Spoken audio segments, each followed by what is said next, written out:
Run, Brandon, run! I need to run. Drop zone is clear. Go, go, go. That's what go. I like about you, baby. You're always on time. Hey, I still had another 10 seconds. This is bullshit. Now it's 10 seconds into the intro. Ba-da-da. Da-da-da. There, we stalled until you got positioned. You didn't stall. That was regular time. Welcome back to... Oh, no, sorry. Yeah. Welcome back again to welcoming back. Welcoming back to the welcome back. Welcome back. I'd like to welcome Welcome all of you back. that have been welcomed back. Is this that rejoin music that no one else can hear but That's us? right, yeah. I don't know. That's you. Okay, everybody stop talking. Here. No, they should be able to hear it. All right, okay. You Anyway, didn't do anything, did you? You just did that just to make it No, I seem was like monitoring. you I were was doing monitoring. welcome back, and if you haven't been here before, welcome. something. Yeah, Without being back. that's welcome right. for the first time if you haven't been welcomed back. All right, so we had a long first half there. We really got into it a lot. So the second half, we are going to talk about some summer brewing stuff. This is kind of a subject we've talked about before several Key times. I think phrase. don't worry, I'm getting to it. Would you let me do my thing? No, man? I'm a no. professional. I can't work in these conditions. I'm sorry, right. we really got into a thing. Normally that washboard solo doesn't last for 45 minutes. Washboard solo. Don't make me get all Christian Bale on you, all right? You know, you recently gained 450,000 pounds for his role in Dune, right? He's playing a sandworm. Yeah, that's right. Yeah, all right. Really method. Sorry, Brandon, carry on, please. So, you totally threw off my whole train of thought there. All right, let's get to the listen and win key phrase. Nigel really wants us to do the listen and win key phrase. I thought you were going to skip straight past it. You know what? I'm loosening That's what up we my normally shoelaces. I'm loosening up my shoelaces, all right? All right. You brought shoes? Shoes go two ways. Yeah, they do. Sound pretty Okay, loosened up. well- So if you are a Patreon supporter of the show, we've had to change up how we're doing this a little bit due to Patreon's terms of service. So normally when we were giving you these listen and win key phrases, we would want you to go to the Patreon page and enter it there, which we can't do anymore.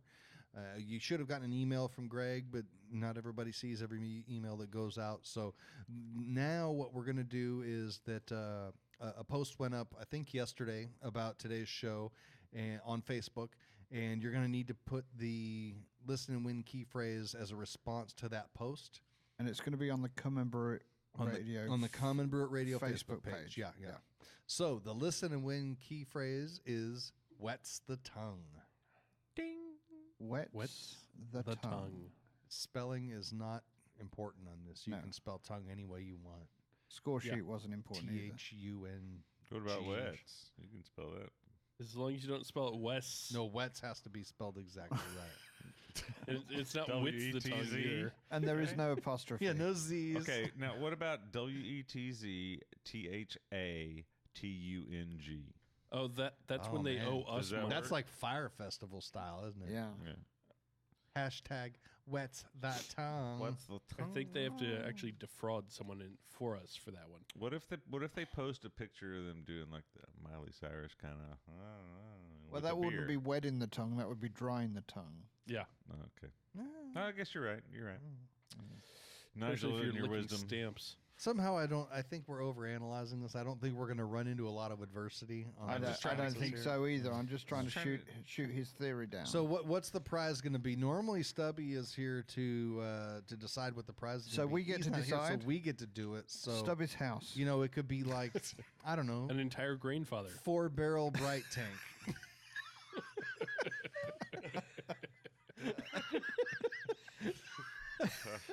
Which we personally steal from one of our customers. Sorry, No, Stubby, I we think just what we're going to go bankrupted with. you. We've got some new Come and Brew It swag in stock. We've got Yeah, some really some cool new hats. Come and Brew It Yeah. hats. So I think that's what it's going to be. Come and Brew It hat. Go and a ahead bright tank.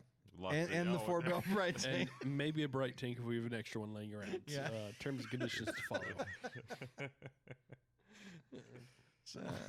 Okay, so go ahead and That'll post teach that you, on Stubby. that Facebook post and win yourself some crap And a bright tank. and a bright tank. Maybe a bright tank.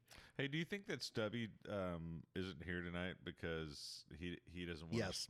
because he doesn't want to show off his freshly shaven face yet? You mean Oh, like did he a shave? 14-year-old? Yeah. He man, now Liz. looks like he's 12, Yeah, he's back to No, old he doesn't look like he's 12. original Stubby. 14. Well, I mean, if he'd used some just for men, he would look like he was 20. I gotta say it was getting a little out of hand. A couple Well- times I'm like, damn, dude. I mean, But he had such good stripes, you know. You what do I'm have saying? a He did house, have right? stripes. Had Yeah. great stripes going and everything. But yeah, you don't he's want to tell- feed he him was after bald. midnight or get him wet.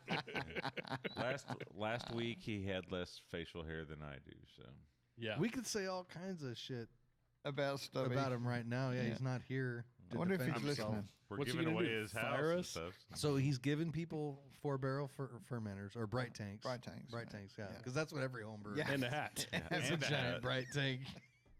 And the hat. Well, you just keep an constantly rotating. It's like the never-ending whiskey bottle. Once it starts getting Like a a little big Solera. Yeah. Yeah. once it starts getting low, you just dump another batch on top of it, and you That's just it. keep it constantly fermenting. There you And go. you pull off 5-gallon batches of fermented end run, and clarify that and serve it. So at 5-gallon batches, a 4-barrel tank would take what 24 5-gallon batches. Hang on. So all you have to do is have 24 consecutive brew days. It's nearly 11 o'clock. No, it's nearly 10 o'clock on a Friday night. You want me to do math? Yeah, I was told there would be no math. You're right. You know, You're correct there. I honestly don't know how many barrels there are in gallons.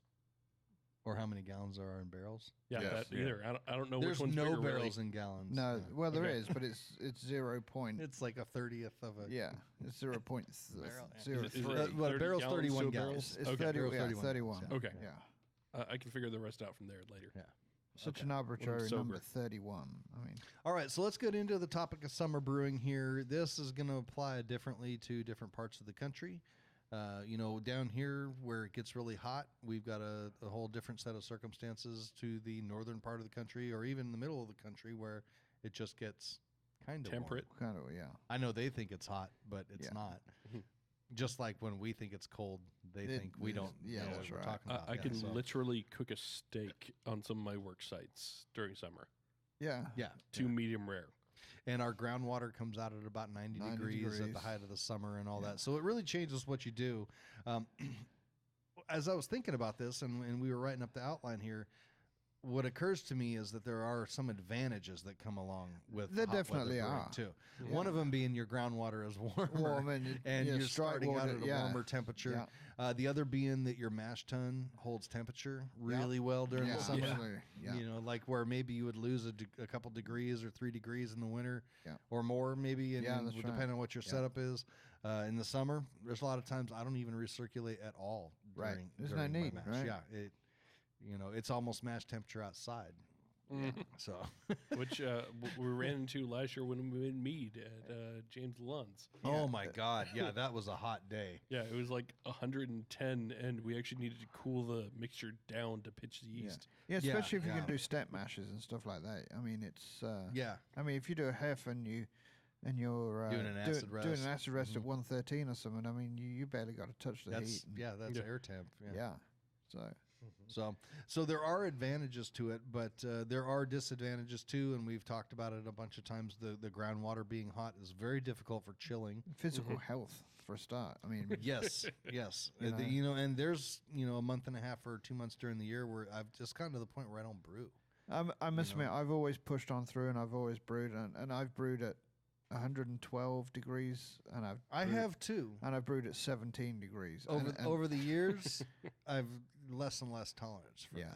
that. yeah. I skipped a step on all that and didn't get to experience any of those hardships until this last year because I skipped the steps and bought a grain father I tell you, and that's, started brewing in a it's a viable. climate-controlled environment to begin with. Yeah. It's a viable option for what we're talking about tonight. How to change your brewing. I mean, brew on one system when it's temperate and you can on the outside, and brew on a grain father inside when it's not. Yeah, and for me, I've got thousands of dollars invested in my brewing system. I really like it. It does exactly what I want it to do, but it would be nice to have a second thing that, you know, when it's really, really hot outside. The really, really cold is a pain in the ass, but I can deal with it. You can tolerate it. The really, really hot is actually a health risk. Yeah. You know, Yeah. you get to a point where you do risk And having then you heat turn the stroke burner and- on as well. and- Yeah, and you're standing by a burner, and you know, the end of the day when you're done, you sit down on the couch and you go, "Holy shit, I think I'm gonna die." Yeah, because Yeah. also you've had 13 beers while you've been brewing. exactly. Well, yeah. yeah, but that helps keeps you cool and hydrated. As long Right. as you're drinking English beer, you're staying hydrated. Right. Really. Yeah, that's what I do. I drink low alcohol Low English beer. alcohol Yeah. Yeah, so So there is definitely a argument to be made for having a secondary system or having your primary system Right. be one that you can do inside or outside. Mhm. And you know, up in the north where it gets really, really cold, I'm sure Same it's a principle applies. must to Yeah. be able to brew inside up there. yeah, so one of the big changes I say big change. It's not a big change really, but one of the changes I make was once I put the beer in the fermenter, I normally put it in the chamber, and I even during the winter when it's cool, I will pitch a little bit later on. I'll let the beer get to fermentation temp. Even if it's in the winter and it's really close, I'll still give it 4 or 5 hours before I do anything with it. See, and that started with the hot weather for me, but that's actually something I do all the time now. Right. It doesn't matter. Yeah. Because when I pitch the yeast, I want the temperature to be consistent at where it's going to be Yeah. to ferment. Yeah. That those fluctuations in temperature Makes are not difference. good. Right, They're not that's good.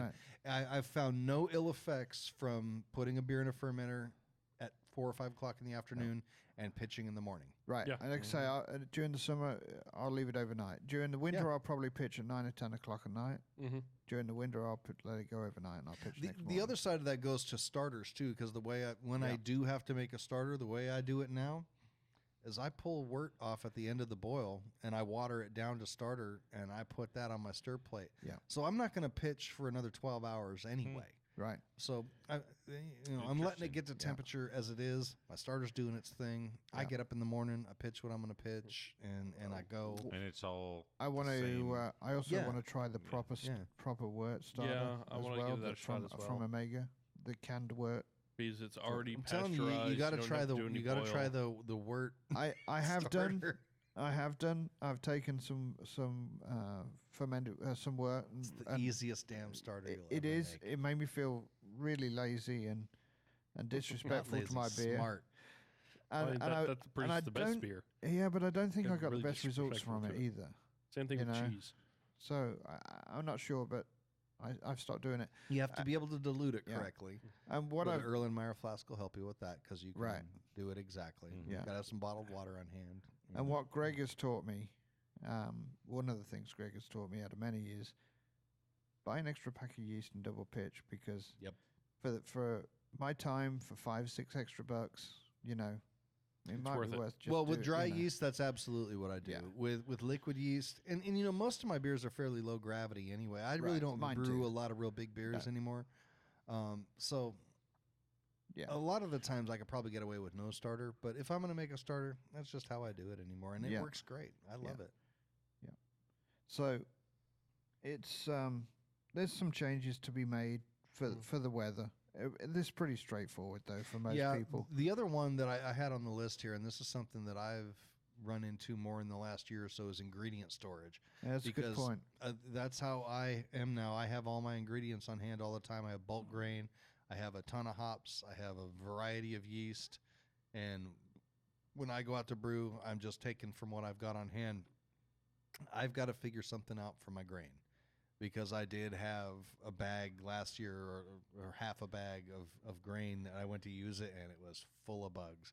Because if you leave it in warm temperatures, They're gonna hatch. They hatch just, and that's just any grain you're going to get. It's Yeah. not Mhm. specific to anybody else. It's any grain has got those eggs in there. So I do have to figure something out of that. I think I might just Yum. bring my bin of grain in the house and keep it Yeah. in my pantry. Yeah. You know, We'll talk my to your wife's wife gonna be about really that. happy about I was that. gonna say. But Is it your pantry? Yeah, actually, it's more my pantry than hers. Then there you Luckily, go. she doesn't listen to this podcast. And I won't have to argue about this. But I do all the cooking, so it's Right. my It's- pantry. yeah. yeah, And you Yeah. might cook with grain. You never know. that's right. I Or I might mean- just throw it at her. And she's like, "Get that grain," and I'll just I- throw the grain at her. I have seen more and more dog owners that I know taking their spent grains and making dog biscuits and Yeah. loaves of rough cut grain bread, breads as yeah. well with them too. There you go. So you can say that you're going to reuse it. Well, at my last house, I used to. I had a planter along the backside of my pool, and I would just dump all my grains in that planter. The Oh, problem yeah. was my dogs would go and eat it, and then they would just poop grain all over the place. So they just spread grain poop everywhere. Well, I had a similar issue when I lived in the apartments What you not used too to long ago. you used to poop grain as well. Grain. Oh no! I dump it right into the planters around the Oh, apartment. okay. Sorry. And I go, My well, mistake. I don't really want this stinking up my trash can, so I'm just going to dump this into the planters one level down. Right. And those plants grew up giant compared to the ones around them, and the groundskeepers never knew why. I don't. Yeah, it's good to put around your plants or whatever, and my dogs loved it. The problem was they disseminated it around my property Yeah. in the form of poop, and Well, if So- you had mixed some, actual seeds that will germinate into it, you would have planted all sorts of things all over the Yeah, place. that's right. well, Mix what some I ended grass up seed into doing, what I ended up doing eventually was just I would put it around the side of my garage on the front of the house where the dogs weren't. But then it really got to be a lot of. Yeah, and that's where mine is right now. I gotta and wonder it's what like, the people who bought my house thought when they Thought. walked out there and saw that. Like, what the hell is this over here? There was one New It's Year's where we organic. did a barley wine and an imperial stout. That in my one day I dumped 70 pounds of grain on the side of my garage. There was a ton of grain over there. Now, Mm. come the summer, when it cooks, Yeah. and Oh, the- yeah. That and gets the gets internal, a little bit real funky. and the fast. internal fast. temperature out there as well. So one of the other things about the summer brewing is strike temperatures too. Yeah. And because your grain is starting off warmer, you're going to have less of a temperature drop when you first pour the grain in. Generally I count on a 6-degree temperature drop when I dough in. But during the summer, I really got to look at more like 3 or 4 degrees Yeah. because the grain is already 90 degrees Mhm. when I pour it in there. And so that's something you've got to account for, particularly because I really hate to miss high. I hate to come in high on my initial strike. I'd rather it was a little bit low Low. and I Yeah. could bring it up. Yeah. And so if you're trying to mash in at 148 or something and you hit 155, that's a Yeah, problem. that's a problem. That Yeah. really creates some issues. So that's Yeah. something I've got to keep in mind during the summer too.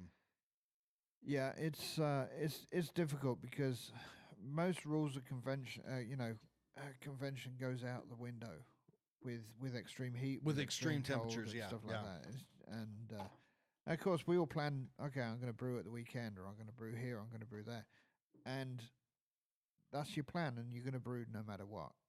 And the temperature could be, 88, it could be Mhm. 112, but that's when you plan to brew, and that's when you're going to brew because that's when you're got availability to brew. And this is one of those things too. When we talked about taking notes and and keeping track of things during your brew day, this is one of those things where it really helps to keep track of all of these things like strike temperatures and all that, because you do need to be familiar with your system. And during this time of year, it's going to be more like this, and later on when it's colder, it's going to be more like this, and you need to know, because that really, from the very beginning of your brew day, you can immediately screw your beer up Yeah, straight away. from the very first Yeah. step if you don't Yep. have some familiarity with the changes during the different times of the year. So that here we go. Oh, there's not much left there. No, So- sorry, I got some. I was just wanting to read the bottle. Okay, so this is a beer I always buy when I'm up in the Kansas City area. It's Mother's Brewing, Three Blind Mice. It's a brown ale. I would say it's more towards an English than it is an American, just because there's not a lot of hop character to it. It's got a really nice chocolatey, nutty flavor to it. I don't know Nice. if I would call it English per se, but really excellent beer. This Mother's Brewing is kind of a staple brewery up there. I think they're out of Kansas City, Missouri, aren't they? Is that what Springfield. Springfield, Missouri? Okay. Both the nose and the flavor of it, I can almost exactly pick out the specialty grain that's in it. Chocolate, really nice, isn't it? toffee, Yeah. caramel malt flavor, light body, dry finish. Really just wonderful, drinkable brown ale. Mhm. You know, years ago, every brewery that came out had a brown ale. And now that you don't see it very often, and it's still one of my favorite styles of beer when it's done right. It's got a very sweet aroma, lots of toffee on it. Mm-hmm. Mm-hmm. And it's got a real like nutty, bready, chocolate flavor to it. I really love it. That's a great beer. That's nice. Yeah, I could drink a lot of that. Yeah. Much Okay, better so than let's talk Newcastle. about fermentation changes to warm weather brewing. This is one where from a year ago today, this is a completely different discussion. Yeah. And that's amazing to me. It is. Yeah, It's exactly. outrageous. It's the whole everything you've ever known about brewing has just been turned on its head. It really has. With It the really has. in a good way. Yeah, with the introduction of 3 yeasts. Yeah. Yeah. And of course, we're talking about the Kveik yeast that we have in store at Texas Brewing from Omega. There are other vendors out there doing them, but we use Omega at Texas Brewing. So Because we love the results we've got. absolutely. Yes. So we've got the Hornindal, the Hothead, and the Voss. Mhm. And So both the Hornindal and the Voss have some character to them. The Voss is the one I've used. Well, I've used the Voss and the Hothead, but the Right. Voss is the one that has character that I've used, and it's got a bit of an citrus orange flavor yeah, to it, kind of a orange, yeah, citrusy, that's orangey right. flavor. The Really Hornindal great does for hoppy beers. Too, it leans a little bit more tropical. towards the Yeah. tropical hop Mhm. flavors. Okay. Yeah, So I think both of those are very well suited to hoppier beers. Yes. That blends in really nicely with the hop flavor. If you want something more neutral, Hothead. the Hothead is, to me, is unbelievable. Is- I still can't believe that it does what it does I just the want way to. it does it. I want to try it on everything now. Yeah. After I yeah. use it just the once, and Yeah. I saw the results from yours. Like you did just a primary in that anvil, Yeah. and we transferred off of it, and I looked at it, and I'm like, "This is just a primary. Oh, yeah. You didn't do It- finding agents on this. It's just What the hell, crystal man? clear. And what time do you ferment at? It was just in my pub in my house, so 70. Okay, so for the Omega event last week, I brewed a golden ale with Hornindal, and I used Azaka and Idaho 7, trying to get more tropical flavors out of it. And it's okay; it's a bit too bitter, but I fermented that at 96 degrees, and you just simply cannot tell. You can't Yeah. tell. You can't tell. It's amazing. 96 Yeah. degrees, and it's phenolic free. And It's- it drops bright Yeah. at Yes. 96 Yeah, that's degrees. right. It's unbelievable. Yeah. And I did the cream ale with it, and it was normally Yeah, when We did that cream ale. I did mine Yeah. on Yeah. Hothead too. Yeah. And I like added candy syrup to it during during like the first day of primary fermentation. So I tracked it with my brand new tilt, uh-huh. which I You got a absolutely tilt love. now? Yeah, I got Okay, one, cool. and I freaking love it. I want another one. I put mine Um, in my 4-barrel bright tank that I won from Texas Brewing. Oh yeah, that was a good call. But I put it in there, and you could watch it. When I dumped the syrup into it, it didn't immediately mix in. It like settled into a layer in there. So as the yeast ate through it, you watch the gravity shrink down, and then it reaches When that it's up level again. of sugar, and it It goes shoots back back up. up, and Uh-huh. then comes back down again. Nice. That's pretty cool. And Yeah, it is. it came out super clear. I think I put a big old thick T-shirt on it so it would ferment a little bit warmer. It started out at 72, Uh-huh. free rose up to 78, and then slowed itself way back down. And then I cold crashed it real quick, and then kegged it and served it a week and a half after it was done at a primary.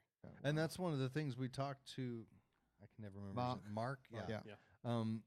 About okay, it does well in these real high temperatures, but what's it like in normal temperature range? So 70 degrees. That's Yeah. normal Yeah. temperature works, range. works just fine. And it works great. Yeah. You wouldn't know the difference. That's the crazy thing. You wouldn't know the difference at all between the two. And look, I know we go on about it, and we talk about these yeast really frequently, and we talk about how great they are and stuff. We can't recommend them enough across the board, and particularly for summer beers. The Yeah. temperature of the and the heat of the summer, these yeasts make brewing easier.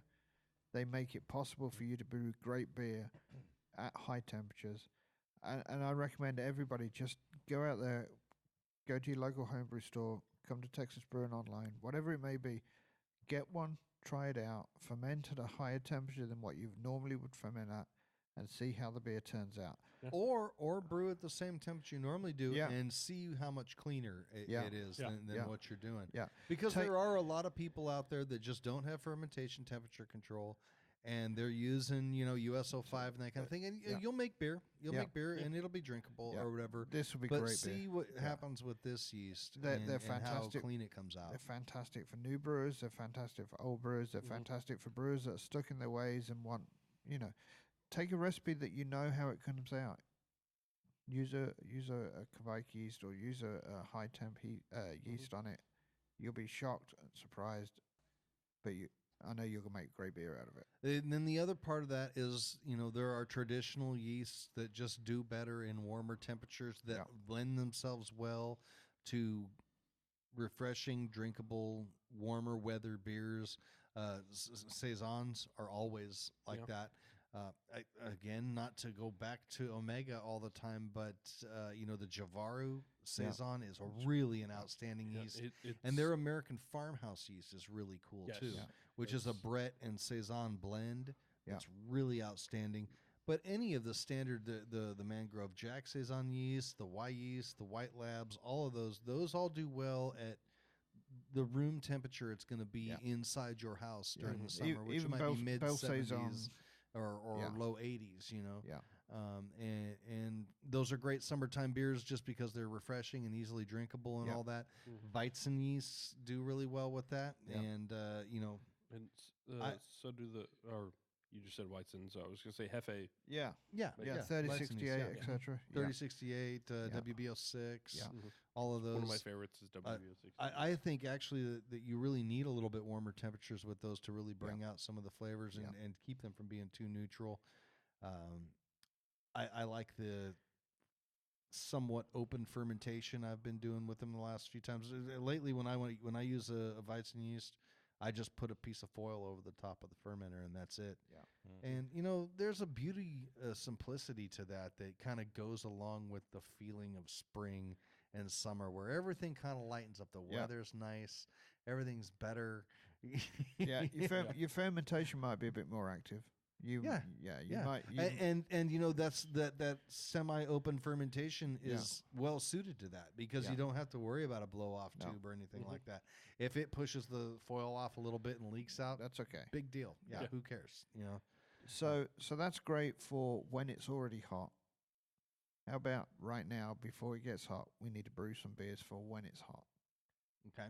If you have the ability to, now is the time to start pushing out lagers that you want to enjoy in summer. Something that's going to be light and citrusy, something that's going to be, the lawnmower beers, the nice Kolsch lagers, or the That's a nice really cream ale great lagers. point, and the reason I think that's a really great point is because, and this is something we overlook a little bit when we talk about styles that we brew this time of year, is that I think it's important to brew some really easily approachable styles that you can give to non-craft beer drinkers that come over to your house for parties. So let's face it, we have more get-togethers and stuff during, that's right. during the summer. We just do. And when your neighbors come over who know you brew or whatever, it's much better to be able to hand them a yellow fizzy beer that's nice and approachable and easy drinking, and somebody that's not into craft beer can appreciate. Personally, I think that's one of the best things we could possibly do for this hobby is to do that more often instead of handing a non-craft beer drinker an IPA. So not a 14% Russian Imperial. Right. Yeah, Right, exactly. Hand them a 5%, something that's garnished with lime, Yeah. Yeah. and they go, "Oh, this is really tasty. I like this." Yeah, that agave lime that we did with Wild Yeah. Acre that I've got on tap right now. I have I a mean, neighbor that came over and I wish I could drink not a more beer of it. drinker at all. He came over with a Michelob Ultra in his little golf cart cup holder. Yeah. And we're talking. I'm like, you got to try a beer. And he's like, I have a beer. Pretty No, much. you don't. Listen, I don't want your beer. And I'm like, no, come taste this. You'll like it. And I gave him that, and he enjoyed it. Did you steal his golf cart? No, I didn't. Okay. Yeah, he lives right across the street. It wouldn't work well. And he'd come right back and get it. Yeah. Just wondering. That's The whole comedy. idea of carjacking someone is they don't know who you are. Here's your carjacking tip of the week from Brandon. That was just a tip, was it? Yeah, right. The other part of that too is lower ABV beers because Yeah. it is hot and you're going to be drinking. with me, I drink faster when it's hot. I'm just thirsty. I drink it like it's water. And you're outside in the sun and you're sweating and that kind of thing. It's important to have something a little lower ABV so you don't get too dehydrated and fall over and die. Here in the South, it's also crawfish boil season. Yeah. So you want something that you're going to be drinking more. You can go, ooh, it got a little too hot. Drink. Yep. Okay, better. Yep. And then you don't fall over afterwards because it's lower. If you do not live in an area that has crawfish boils, like I did for the first 31 years of my life, you should be very sad this time of year because just go on vacation for a week or two in the South. The crawfish boil is one of the coolest things about living in this part of the country. I absolutely love them. They're little tiny lobsters. Yeah, not a fan. I mean, That the figures. whole social gathering. I'm Yeah. not a seafood fan, but I mean the whole social gathering. Yeah, absolutely, but not the actual food. But it's okay. They got So- potatoes. There you go. I can eat potatoes. You don't suck the head, Nigel. No, I do not. See, I don't suck the head either. No, I'm you don't. not a fan of That's that not what at you all. said earlier. What? Well, that's Ooh. different. Ooh. I thought that was like half of the crawfish eating thing. Now that It the depends landlord's on who gone, you I don't ask. suck the head anymore. I- Oh, there's still landlord? Well, we can talk. Growing then. up, my we can parents talk. always said you got to suck on the little heads so you get all the good juicy flavor bits No. out of them. And I was like, that sounds horrible. Does that apply to any other animal? Like, Well, yeah, no, I no, know the- you like pork chops, but have you ever sucked the brain out of a pig? Well, I mean- not yet, but I mean, if it was served to me, I mean, it would be rude to turn it down. Well, call me rude Yeah, then. I gotta say, good luck with that. I guess I'm just rude. I don't know. So anyway, if you're eating something called mud bugs to begin with, Yeah. go ahead and suck the head. so my first summer beers are going to be ready in a couple of weeks. I got some Kolsch, one of which is wet hopped.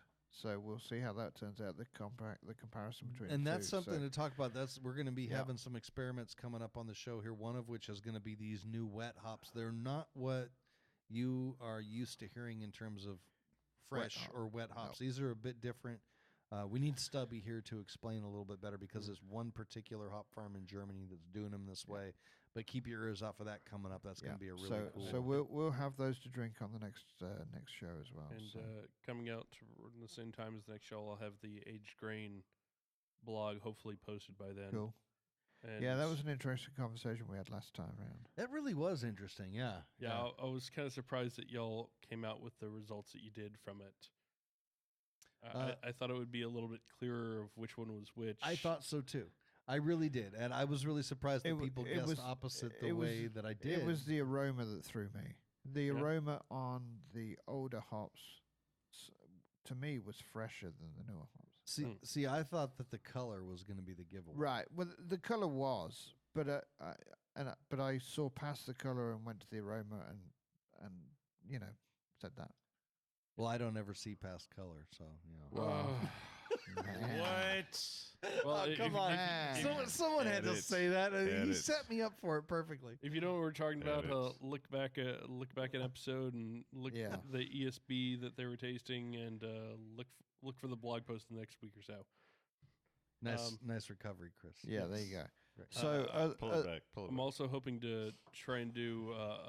I know that we have pellets and wet hops for the Ariana and the Calista, and I'm hoping to do a side by side of those as well. Oh, that'd be Cool. cool. Yeah. Because I did the wet hops for the Calista and Ariana for Learn to Homebrew Day last year, and we had that on tap at the shop, and it was still absolutely as good. these are going to be a little bit different to those. Oh, are they? Yeah, just a little bit. These tinned, the canned Yeah. versions, they are. Are they tinned over Santa there? Claus. Yeah, Yeah. they're tinned over Okay, there. so they're Yeah. gonna stay a It's little a bit different wetter. thing. Yeah. Yeah. So again, still we'll explain a bit more Cool. about those next time. But I mean, other styles for the summer. Obviously, most of your lagers, the pilsners, the helles, Weizens, Weizens, American wheat, American wheat, wheat blonde, beer. yeah, blonde blondes, beers, yeah. Even getting into American pales, you need to be a little bit careful. You don't get too big on those, but you can get into American pales on those. Yeah, and that's one thing that Kirsten and I did recently for first homebrew experience. We did an Eldorado Pale Ale. Yeah. And it's much more approachable pale ale by comparison to a lot of the things that you can get out there now. and we're trying that out as a summer beer for her for now. And Nice. we kegged half of it and bottled the other half, and we're seeing how that's. Is gonna that the go down. one Jolly Ranchers El Dorado hops? Yes. Yeah. Yeah, Jolly the- Ranchers, Fruit Loops, kind of. Yeah. And she with a friend, she had a friend down from Pennsylvania, and they're like, "Well, it's supposed to be 2 weeks to bottle condition. It's okay if we try one 5 days early." Yeah, sure. Yeah, you just can try be it. real Sure. carbonated. Yeah. And they popped it, and like it didn't fizz, it didn't Right. sparkle at all. Right. It had no carbonation at all. Had it been rotated round? You know, I mean, Well, 2 weeks is on the low end. Too. Yeah. Really, Yeah. 3 weeks Yeah. is more. So, And But I mean, every 3 or 4 days, go to them and so there are and what rouse 9 them. days? yeah, Yeah, 9 days. that's- Yeah, yeah, it, it's it not was gonna- a little low end. So I said, take another week, try it again, and then There if you it's go. still, don't panic. Whatever you do, Or don't just be panic. patient. Yeah. Put the damn thing somewhere warm and forget about it for a couple of yeah. weeks. Let it do its thing. It's her first batch. Yeah. So and Oh, I yeah, said, it's tough. rule of thumb Anxious is batch, initially yeah. it's 2 weeks in a bottle, and I may have been a little bit rusty on how long you're supposed to leave things in a bottle. I would say 3 weeks before I Yeah, would, I even would do it. probably. Yeah. Well, you've got like the very beginning of the show playing on your phone there. You got That's weird. I must have clicked on the the wrong. Jacobite ale. Clicked on the wrong thing. You That would put- explain why everything's not synced up correctly. Okay, so I think that pretty much I covers think the so. summer brewing part of it. Be careful. Brew it. Drink it. Enjoy it. And, Yep. and really, from my point of view, don't be afraid to put the thing in the fermenter and let it get to the correct Yeah, temperature. I Let it think sit that's the- overnight. I think I do the same thing. So I think it's a So the- tried so- and true. Sorry, Karen. No, I think it's a tried and true method to, and don't be scared of it, because I was completely scared of it. Right. Yeah. But then when I started thinking of it, that your work needs to be oxygenated and everything in the beginning. So like if it has a oxygen blanket on it, big, deal, as long as I'm keeping it covered, and sanitary. And I've put it in a, like a mini tub full of ice and let it sit. And I've also put it in a fermentation fridge and let it sit overnight. So, Or So even if if you don't you're, have a you're going to do it fermentation room fridge- temperature in your house. I'm a big believer that I think those extra few hours are far less harmful than temperature fluctuations while your then yeast is getting established. pitching and trying to And the best tip I can give you is get a squirty bottle full of Star Sun. It's Yes. absolutely invaluable especially when yeah. you're holding fermenters overnight or something like that. You could just spray. I thought that was a I thought everybody. yeah, did no, that. but I mean, just spray Well, everything it's down. important to make the distinction too that when you do that, it's got to be distilled water Yeah, that you're Yes. doing it with. Just make up a gallon of Star San with distilled water, Mhm. and have that to fill your squirt bottles with, or whatever. Yeah. And you're right. It just when in doubt, spray. squirt it down. Yeah. Honestly, I have 3 or 4 bottles of That just didn't that quite laying rhyme, around. but- That's what your dog was saying with the spent grain too. When in doubt, spray. Yeah, that's for squirt sure. it out. When in doubt, squirt it out. Right? Is that what? When in doubt, squirt it out. Nice. Okay. All right. And It on had that to rhyme. note, I had to figure that one out. But yeah. Aside from the not being afraid to let your wort, get to a good pitching temperature, that whole omega yeast thing is just it's a total really game changer. game changed, I know. especially here in the South, because we really do worry about temperature. Well, and I think excessive especially for temperature. beginning brewers too, that don't have temperature control. That that's a tough thing to get into. It can be expensive and take up It space. would have Not saved everybody me a lot has of the batches space. at the beginning. Yeah, exactly. Yeah, That's exactly what I think is, at the very beginning when you're getting started, you don't have all the equipment. Using the hothead yeast by itself, that one yeast would have completely changed my entire brewing landscape when I first got started. In fact, probably 90% of the beers I brewed, I would have used that yeast on. Yep. Just because it's clean and neutral and indestructible. It's like It's like your Cal super L for yeah, the next. just, just you know, brew. generation. Yeah. Just brew and throw it in. Yeah. You know. And they even said, you don't even have to cool it down to the right temperature. You cool it down to like 90 degrees and toss it in. Yeah, that's it. Exactly. Yeah. And Yeah. He just said watch out for the heat that the yeast produces Mhm. within Yeah. itself, because if you're already at the the top High end, level, yeah. the high end, then it can produce even more heat and kind of maybe. And then I start think the getting only off time you would things. run into that issue is if it was in your garage, which I would say don't Yeah. put it in your garage anyway. You know, Keep it if in it's the in your house. house, it's gonna. If your house has 95 degrees, you got real problems. Yeah. And the quality of your beer is the least of them. Yeah. So But don't you want to try it though at 90 I mean, degrees? Like no, I I- really don't. I do. I- I I kind am of want to so- stick it in a winter coat and stick it on my back porch See, just I'm to see how so it turns out. like opposed to the entire idea, even of the 80 or 85 degree temperature. It just goes against everything that I know. Well, To yeah, but doing that's it what the- outside like Yeah. that, Yeah. I couldn't I even bring mean, myself to do it. I'd have to put it on a blow off tube just because I'd be afraid of bugs to do it, outside. I'm But, always I mean, afraid of bugs. I really want to try and do that. Just take a winter coat and stick it on there because I'm not going to use the winter coat for the next 4 months anyway. Hey, You never know. use it, man. All right, so we're gonna wrap it up there. In future episodes, we've got a lot of different experiments we're going to be talking about. I know we've got 6 or 8 different beers in the pipeline here Yeah. that people are going to be bringing in to talk about different yeast experiments and things like that. So make sure you stay tuned for that.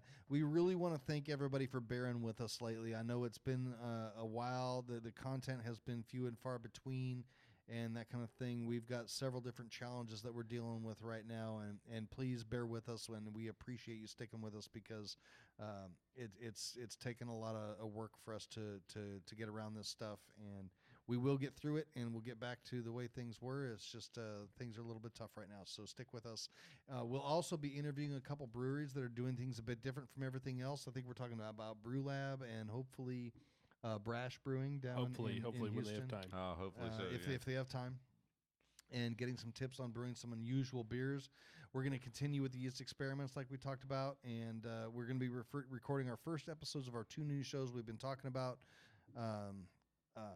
Final Gravity, and what's the other one? Oh my I don't- gosh. I don't remember what they're calling it. Oh, Mike No. and Sandra would be so pissed. Yeah, if I they didn't will. Remember their I name. can't think what it I'm is. supposed to be participating in the- it, and they always talk about it during Is it day the when I'm all asleep. female one called Bitches Brew? Oh No, man, no, you no, are no, definitely no, gonna no, get beat up. no, Yeah, it's no, that is making not one movies, of those. making friends, and brewing around the world. It's something like that, Okay. right? I- Anyway.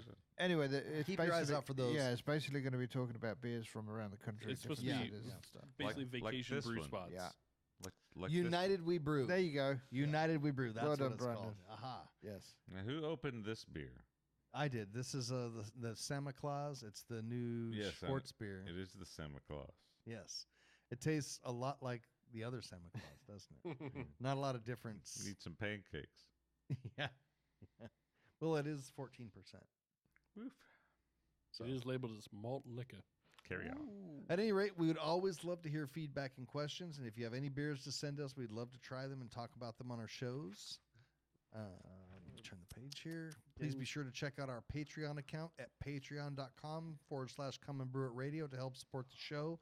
That's the reason you don't have to listen to advertisements and you can trust all of the recommendations that we make is because we don't have sponsors. Most So of the we have $2, recommendations. $5, $10, and $20 options to help us out because every little bit counts. Plus, we want to reward you while you help keep the show going, get involved, and improve it. In fact, we literally reward a lucky Patreon listener with every show and have a random drawing from the names of all our $5, $10, and $20 patrons for a prize at the end of every month. You just have to be a patron. Thanks again for coming to listening to Come and Brew It Radio. Be sure to share with your friends on social media. Give us some ratings on iTunes and Stitcher, and send any ideas or comments to info@texasbrewinginc.com. Also, you can always check in on the Brew Days of the Guys at their Brew Focus Facebook pages at Brew with Stubby, Brew with Brando, Brew with Mikey B, Brew with Chris, Brew with Greg, and at Brew with Nigel. That's me. That was a very lackluster response. I'm very disappointed. Well, there's only 3 of us here. He so- was checking his well. new followers as they Yeah, were yeah. joining. Oh, Stubby. No, I was just checking. Stubby has posted on Facebook, weird. and his comment was, "Hey, fuckers." Yeah, that sounds about right. Yeah. Yeah. Yeah. Hey, Stubby. And with that, come and brew it.